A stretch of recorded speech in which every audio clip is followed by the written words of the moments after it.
Allot மணி சேனலுக்கு வருக வருக. நான் செபி ரெஜிஸ்டர்டு ஃபினான்ஷியல் அட்வைசர் கிடையாதுங்க. நான் எஜுகேஷனல் பர்பஸுக்காக என்னுடைய பர்சனல் எக்ஸ்பீரியன்ஸை நான் ஒரு 20 வருஷமாக மார்க்கெட்டில் இருக்கேன். அதை தான் உங்கள்கிட்ட ஷேர் பண்ணுறேன். நீங்கள் எந்த முடிவு எடுக்கிறதா இருந்தாலும் உங்கள் நிதி ஆலோசகரை அணுகி அதுக்கப்புறம் பணத்தை போடுறதை பற்றி முடிவு பண்ணுங்கள். நன்றி. அலாட் மணி சேனலுக்கு வருக வருக. இந்த சேனலுக்கு இன்னும் நீங்கள் சப்ஸ்கிரைப் பண்ணலைன்னா தயவு செஞ்சு சப்ஸ்கிரைப் பண்ணிக்கோங்க. பெல் பட்டனையும் கிளிக் பண்ணிக்கோங்க.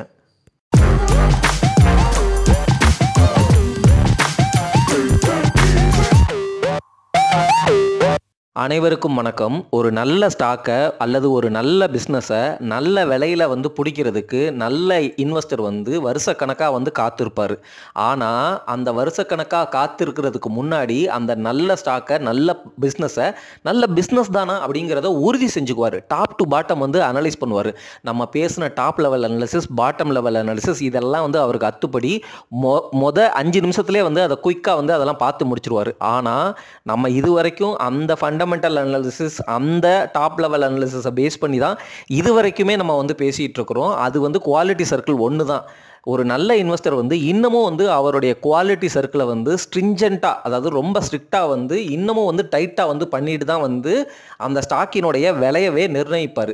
ஒரு நல்ல இன்வெஸ்டர் நம்மளை மாதிரி பிபிஐ ரேஷியோ இப்படி இருக்குது, கடன் இல்லாமல் இருக்குது, இவங்க இத்தனை வருஷமாக இருக்கிறாங்க, ஆவரேஜ் இபிஎஸ் இப்படி இருக்குது அப்படின்லாம் பார்த்து முதலீடு பண்ண மாட்டாருங்க. ஒரு நல்ல இன்வெஸ்டருக்கு ஏகப்பட்ட டூல்ஸ் அண்ட் டெக்னிக்ஸ் தெரியும். அவர் பல மாடல்ஸு, ஃபார்முலாஸு, வேறு விதமான பெர்ஸ்பெக்டிவ்ஸ் எல்லாம் அப்ளை பண்ணி தான் அந்த ஸ்டாக்கையே ஒரு நல்ல ஸ்டாக்குன்னு ஐடென்டிஃபை பண்ணுவார். உதாரணமாக ஒரு ஸ்டாக்கை எப்படி வேல்யூ பண்ணணும் அப்படிங்கிற மாதிரிலாம் நம்ம யோசித்தோம் அப்படின்னா அவர் நிறைய மாடல்ஸ் இருக்குது. ஃபார் எக்ஸாம்பிள் இந்த டிஸ்கவுண்டட் கேஷ் ஃப்ளோ மாடல் அந்த மாதிரிலாம் இருக்குது. ஒரு ஃபார்மா கம்பெனி இருக்குது. அந்த ஃபார்மா கம்பெனியோடைய பேட்டன்ட் இப்போது அப்ரூவல் ப்ராசஸில் இருக்குது. புரியுதுங்களா? அவங்க ஒரு பேட்டன்ட்டுக்கு அப்ளை பண்ணியிருக்கிறாங்க. அது கிடைச்சா அந்த ஃபார்மா கம்பெனியோட விலை மேலே போகும், கிடைக்காட்டி வேறு மாதிரி போகும். ஸோ இந்த மாதிரி ரிஸ்க் இருக்கிற கம்பெனியை நம்ம எப்படி வேல்யூ பண்ணுறது? அதே சமயம் ஒரு கம்பெனி எவ்வளவு பேட்டன்ட் வச்சுருக்கிறாங்க அந்த மாதிரிலாம் புரியுதுங்களா? இதெல்லாம் இன்டான்ஜிபிள் அசட்ஸு. டேஞ்சிபிள் அசட்ஸ்னால் அவங்கள்ட்ட இருக்கிற அந்த மெஷினரி, பிளான்ஸு, அந்த மாதிரி விஷயங்களை கால்குலேட் பண்ணி எவ்வளோ அசட் வைக்கிறாங்க.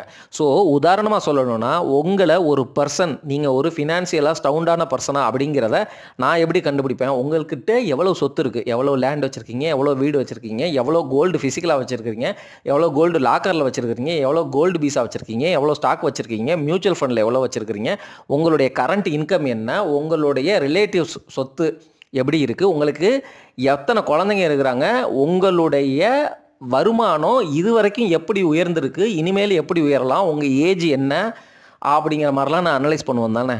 அதே மாதிரி தான் ஒரு கம்பெனிக்கும் நீங்கள் அனலைஸ் பண்ணணும். அந்த அனாலிசிஸை கற்றுக்கிறது தான் ஃபண்டமெண்டல் அனாலிசிஸ். இந்த அனாலிசிஸை நம்ம குயிக்காக ஷார்ட்டாக எப்படி பண்ணுறது அப்படிங்கிறதுக்கு தான் இந்த மாதிரி மியூச்சுவல் ஃபண்ட்ஸ் எல்லாம் என்னென்ன போர்ட்ஃபோலியோவில் எந்த ஸ்டாக்குக்கு அதிகமான அலோகேஷன் கொடுத்துருக்குறாங்க அப்படின்னா, அதுவும் பெரும்பாலான மியூச்சுவல் ஃபண்ட்ஸ் அதிக அலோகேஷன் கொடுத்துருக்குறாங்க அப்படின்னா நம்ம அனலைஸ் பண்ண தேவையில்லை. இன்டைரக்டாக அந்த மியூச்சுவல் ஃபண்டில் உள்ள எல்லா எக்ஸ்பர்ட்ஸும் ஒரு அமௌண்ட்டை ஸ்பெண்ட் பண்ணி அனலைஸ் பண்ணி 5 to 6% அலோகேஷன் கொடுத்துருக்குறாங்கன்னா அவங்க எல்லாத்துக்கும் கன்விக்ஷன் அதிகமாக இருக்குது அப்படிங்கிறத நம்ம காப்பி அடிக்கிறோம். Very simple. அப்படி உள்ள ஸ்டாக்ஸை தான் நம்ம உள்ளே எடுத்துகிட்டு வர்றோம். ஆனால் நம்ம ஒரு சுப்பீரியரான இன்வெஸ்டராக மாறணும் அப்படின்னா ஒரு கம்பெனியை டாப் டு பாட்டம் படிக்க கற்றுருக்கணும். ஒரு ஆனுவல் ரிப்போர்ட்டை எப்படி பார்க்குறது அப்படிங்கிறத கற்றுருக்கணும்.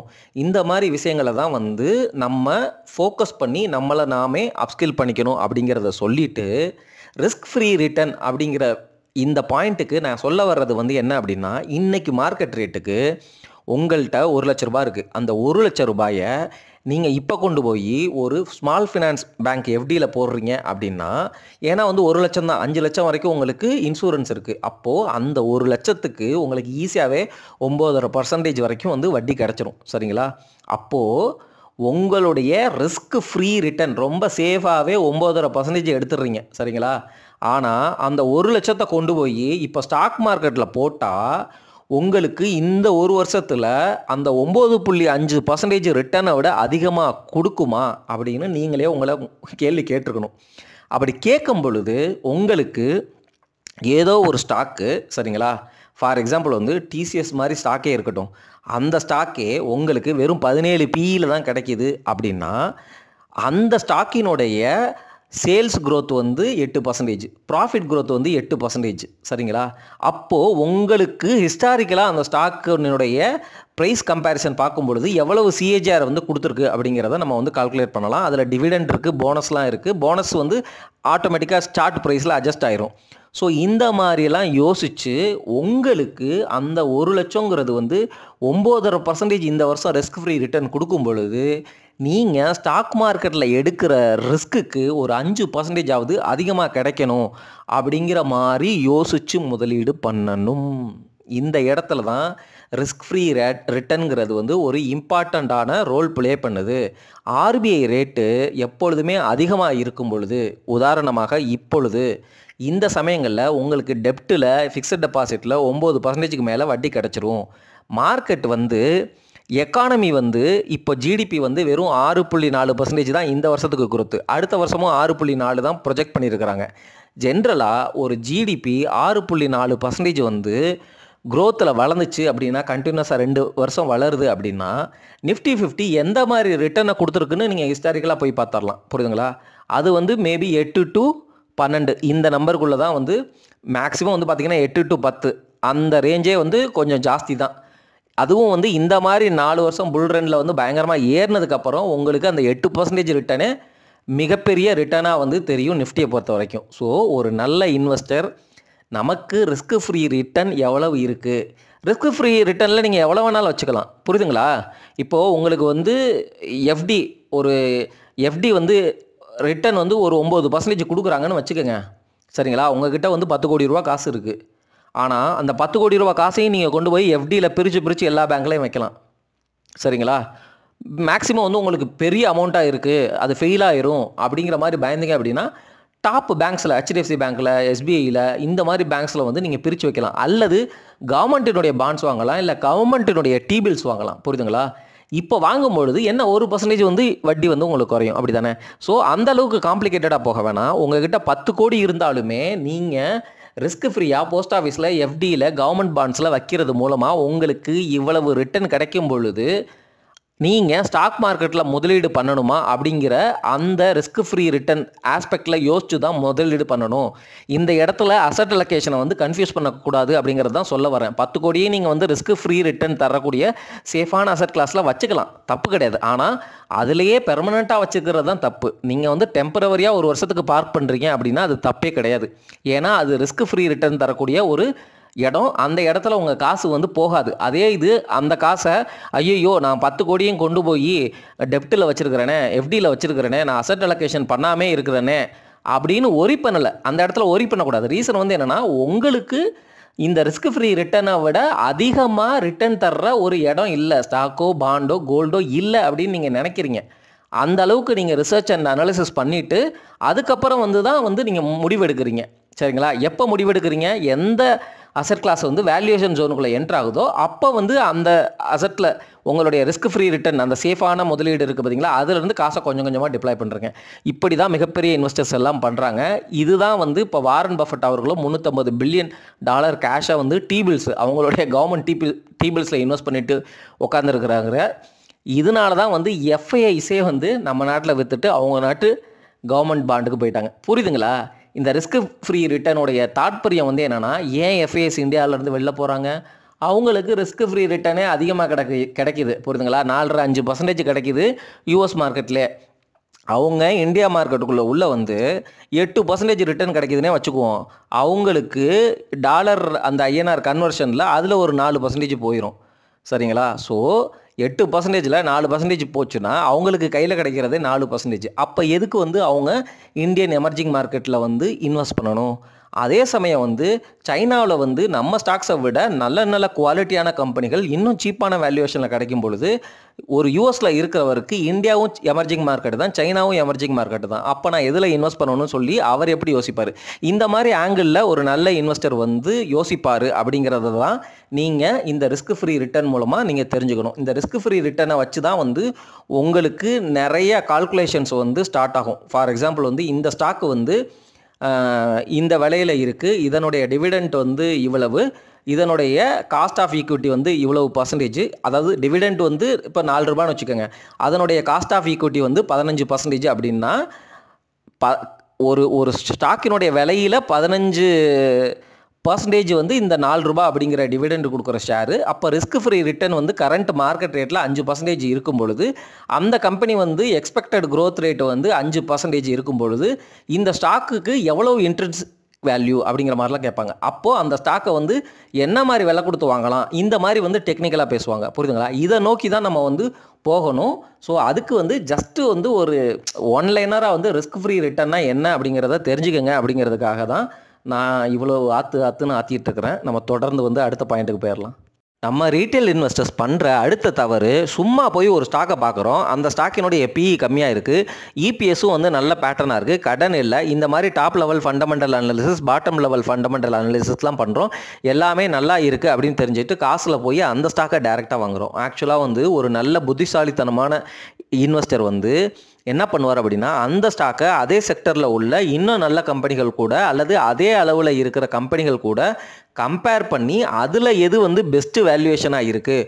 ஒரு ஸ்டாக் ஏ வந்து உங்களுக்கு ஒரு 15% வந்து வருஷம் க்ரோ ஆகுது, ஸ்டாக் பியும் வந்து 10% க்ரோ ஆகுது, சரிங்களா? ஆனால் இந்த பி ஸ்டாக்கு வந்து உங்களுக்கு கடனே இல்லை, 10% தான் க்ரோ ஆகுது. ஆனால் 15% க்ரோ ஆகிற அந்த ஸ்டாக் ஏ வந்து எம்ப்ளாயீஸுக்கு வந்து அதிகமாக சம்பளம் கொடுக்குறாங்க, அவங்கக்கிட்ட கடன் இருக்குது அப்படின்னா நீங்கள் எந்த ஸ்டாக்கை சூஸ் பண்ணணும்? இந்த மாதிரி கம்பேர் பண்ணி தான் நீங்கள் வந்து ஸ்டாக்கை பிடிக்கணும் நண்பர்களே. அப்போ தான் உங்களுடைய ஃபெயிலியர் ரேட்டு இன்னமும் குறையும் அப்படிங்கிற இந்த தாட்டை மட்டும் ஷேர் பண்ணிவிட்டு, ஒரு ஸ்டாக்கை சப்போஸ் வந்து எப்படி கம்பேர் பண்ணி வாங்குறது அப்படிங்கிறதுக்கு சில டிப்ஸு மட்டும் கொடுத்துட்டு போயிடுறேன்.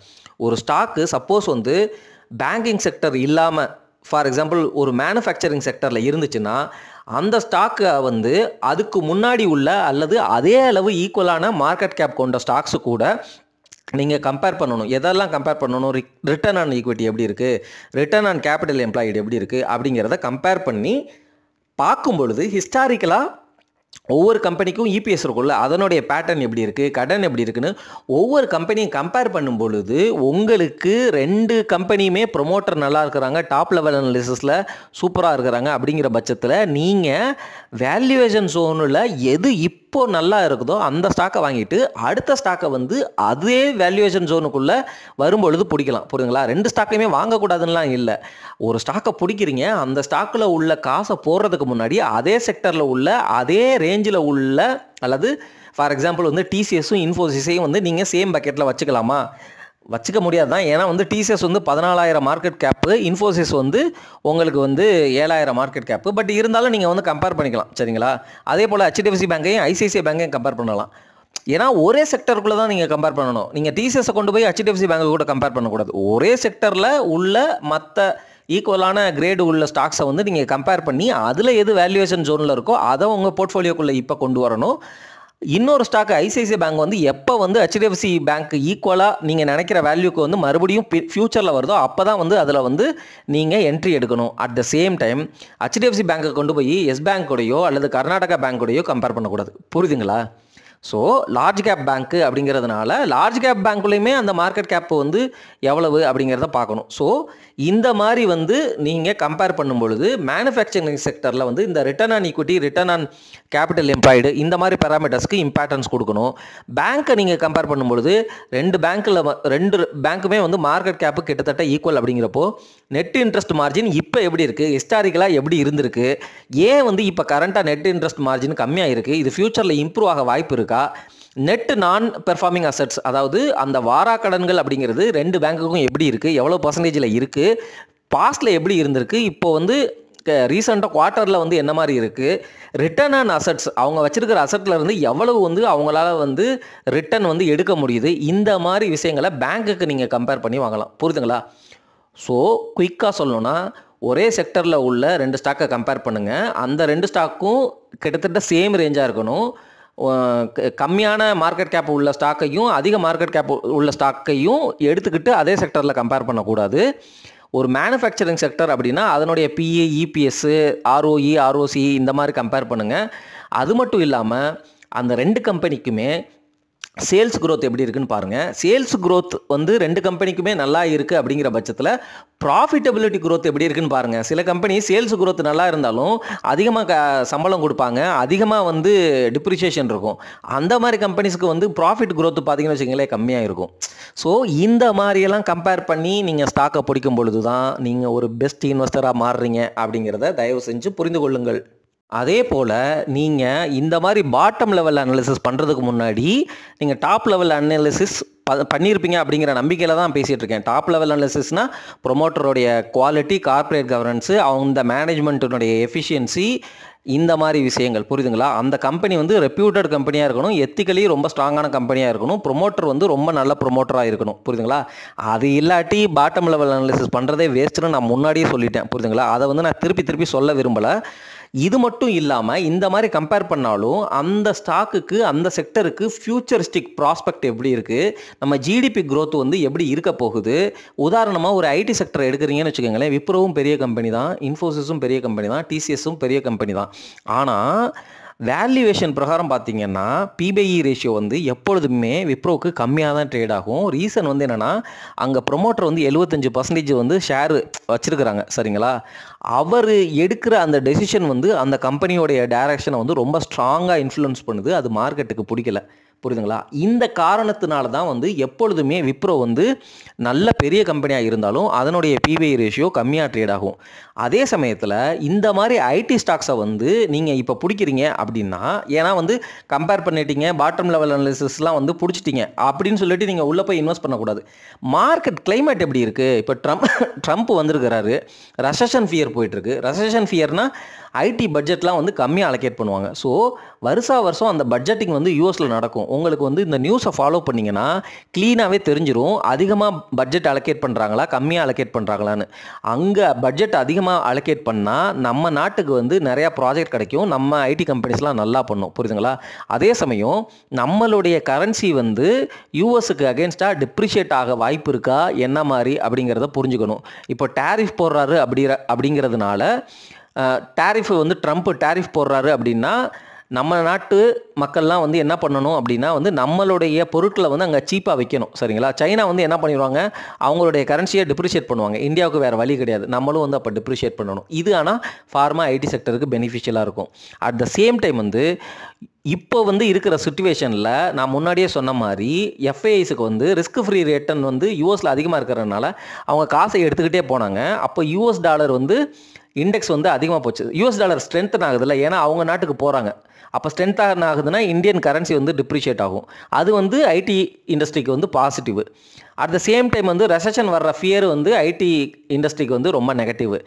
ஏஐ ஸ்டாக்ஸு அந்த பூம்னால நம்மளை மாதிரி அவுட் சோர்சிங் கம்பெனிஸுக்கு ஜாப் கட்டு இருக்கலாம் அப்படிங்கிறது negative, short term negative. Long டேர்மில் வந்து நம்ம மக்கள், நம்ம ஐடி கம்பெனிஸ்லாம் வந்து ஏஐ, ஜென்ஏஐ இந்த கான்செப்டில் வந்து அடாப்ட் பண்ணிவிட்டு புதுசாக வந்து அப்ஸ்கில் பண்ணி மறுபடியும் வந்து அந்த ப்ராஜெக்டை வந்து பிக்கப் பண்ணுவாங்க. ஸோ அது நான் முன்னாடியே பேசிட்டேன். ஷார்ட் டேர்மில் வந்து இது நெகட்டிவாக இருந்தாலும் லாங் டேர்மில் வந்து நம்மளை மாதிரி ஐடி சர்வீசஸ் கம்பெனி பிக்கப் எடுத்து புது அப்ளிகேஷன் க்ரியேட் பண்ணுவாங்க அப்படிங்கிறத பேசிட்டேன். ஸோ இந்த மாதிரி ஜிடிபி க்ரோத்து, மேக்ரோ ட்ரெண்டு, எவ்வளவு ஐடி பட்ஜெட் அலோகேட் பண்ணுறாங்க, இந்த வருஷம் ரிசெஷன் ஃபியர் இருக்குது அப்படின்னா வந்து இந்த வருஷம் வந்து ஐடி பட்ஜெட் கம்மியாக தான் அலோகேட் பண்ணியிருக்கிறதா பேசப்படுது மார்க்கெட்டில். ரிசெஷன் ஃபியர் வேறு இருக்குது, ரிசெஷன் வரப்போகுது யூஎஸில் அப்படிங்கிற மாதிரி வந்து பேசிகிட்டு இருக்காங்க. ஸோ இந்த மாதிரி சுச்சுவேஷனில் நம்ம மாதிரி ஐடி கம்பெனிஸ் வந்து இந்த வருஷம் நல்லா பண்ணாமல் இருக்கிறதுக்கும் வாய்ப்புகள் இருக்குது. ஸோ ஒரு மாதிரி மிக்சட் பேக்காக இருக்குது. ஸோ மிக்சட் பேக்கில் வந்து வேல்யூவேஷன் எப்படி இருக்குது, ஐடி கம்பெனிஸோடைய ஸ்டாக்கெல்லாம் ஆல்ரெடி ஏறி தான் இருக்குது. ஸோ இந்த சமயத்தில் வந்து நான் போய் இந்த செக்டரில் உள்ள 2 ஸ்டாக்கை எடுத்து எது வேல்யூவேஷன் ஜோன் அப்படின்னு பிடிக்கக்கூடாது, புரியுதுங்களா. ஆல்ரெடி எக்ஸ்பென்சிவாக இருக்கிற ஸ்டாக்கு உங்களுக்கு கரெக்டாகி நல்லா கன்சாலிடேட் ஜோனில் பியர் மார்க்கெட்டில் வரட்டும், அதுக்கப்புறம் பிடிக்கலாம். இந்த மாதிரியும் வந்து யோசிச்சு பிடிப்பார் ஒரு நல்ல இன்வெஸ்டர். இதெல்லாம் வந்து சின்ன ஐடியாஸுங்க. இந்த சின்ன ஐடியாஸ் புரிஞ்சு ஒரு மெச்சூர்டான சப்ஸ்கிரைபர்ஸாக நம்ம சேனலில் உள்ள சப்ஸ்கிரைபர் மாறி அதுக்கு ஏற்ற மாதிரி கொஸ்டின்கள் கேட்கப்படும் பொழுது எனக்கும் வந்து இன்னும் டீப்பாக உள்ளே போகணும் அப்படிங்கிற தாட் வரும். அப்படிங்கிறத சொல்லிவிட்டு நீங்கள் இந்த ஆங்கிளில் யோசித்து ரொம்ப ஸ்லோ அண்ட் ஸ்டெடியாக நம்ம ஃபண்டமெண்டல் அனாலிசிஸ் பேசின எல்லா வீடியோக்களையும் தயவு செஞ்சு பாருங்கள். திருப்பி திருப்பி நான் பேசுனதையே வந்து திருப்பி ரிப்பீட் பண்ண விரும்பலை. என்ன நடக்குது அப்படின்னா, இப்போ வந்து நான் அட்வான்ஸ்டாக வந்து டிஸ்கவுண்டிங் கேஷ் ஃப்ளோ மாடல்னால் இப்படி அப்படின்னு சொல்லிட்டு ஒரு பாண்டை எடுத்து ஒரு வருஷத்தில் இவ்வளவு ஈல்டு, இவ்வளவு கூப்பன், இந்த மாதிரி ரிஸ்க் ஃப்ரீ ரிட்டர்ன், இதுக்கு வந்து டிஸ்கவுண்டடாக நம்ம இப்படி போட்டோம் அப்படின்னா இந்த பாண்டினுடைய ஃபியூச்சர் வேல்யூ 10 வருஷத்தில் இருந்து இதுதான் வேல்யூ அப்படிங்கிற மாதிரி ஒரு கால்குலேஷன் போட்டு உங்களுக்கு எக்ஸ்பிளைன் பண்ணனா அது ரொம்ப காம்ப்ளிகேட்டடாக மாறிடும். தயவு செஞ்சு நம்ம சப்ஸ்கிரைபர்ஸ் நம்ம சேனலில் பேசின விஷயங்கள் எல்லாம் நீங்கள் வந்து படிச்சுட்டு என் கூட சிங்க் ஆகும் பொழுது உங்களுக்கு அல்லது உங்களை நான் வந்து அடுத்த லெவலில் கண்டிப்பாக எடுத்துகிட்டு போவேன் அப்படிங்கிற கான்ஃபிடென்ட் நம்பிக்கை எனக்கு இருக்குது என்று சொல்லி இந்த வீடியோ பதிவை முடிக்கிறேன். நன்றி, வணக்கம்.